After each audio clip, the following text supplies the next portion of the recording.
एकदा झालं असं, यमुना किनारी एक गोपी ध्यान लावून बसली. कोण बसलं? तुम्ही का? मग कोण? हा, गोपी. यमुना किनारी एक गोपी ध्यान लावून बसली. नारदांनी विचार केला, तो कृष्ण परमात्मा या धरावरती अवताराला आलेला, ही गोपी नेमकं कोणाचं ध्यान लावून बसल्यावर बघितलं तर पाहिजे जाऊन उत्कंठा वाटली नारदजींना. नारदजी गेली त्या गोपीकडे.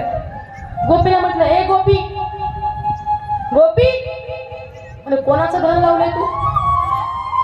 अगं तो कृष्ण परमात्मा या धरावरती अवताराला आला आणि तू नेमकं कोणाचं ध्यान लावून बसले इथं? ती गोपिका म्हणली, नारदजी, अहो तो कृष्ण मला सासू सासऱ्याची सेवा करू देत नाही, मला नीट जेवण करू देत नाही, मला घरातलं कुठलं काम करू देत नाही, सतत सतत सतत माझ्या चित्तामध्ये येतो, सतत माझ्या ध्यानामध्ये येतो, मला ना कुठे कामामध्ये मन लागू देतो, ना मला कुठे बाहेर जाऊ देतो, ना मला कोणाशी संवाद साधू देतो, ना मला सासू सासऱ्यांची सेवा करू देतो, सतत माझ्या चित्तामध्ये माझ्या ध्यानामध्ये येऊन बसतोय.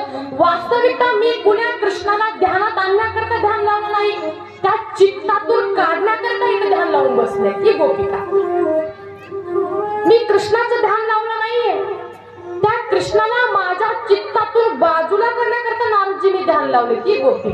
आपल्याला कृष्णाला ध्यानात आणावं लागतं आणि गोपिकांना कृष्णाला ध्यानातून काढावं लागतं. हाच तर फरक आहे आपला.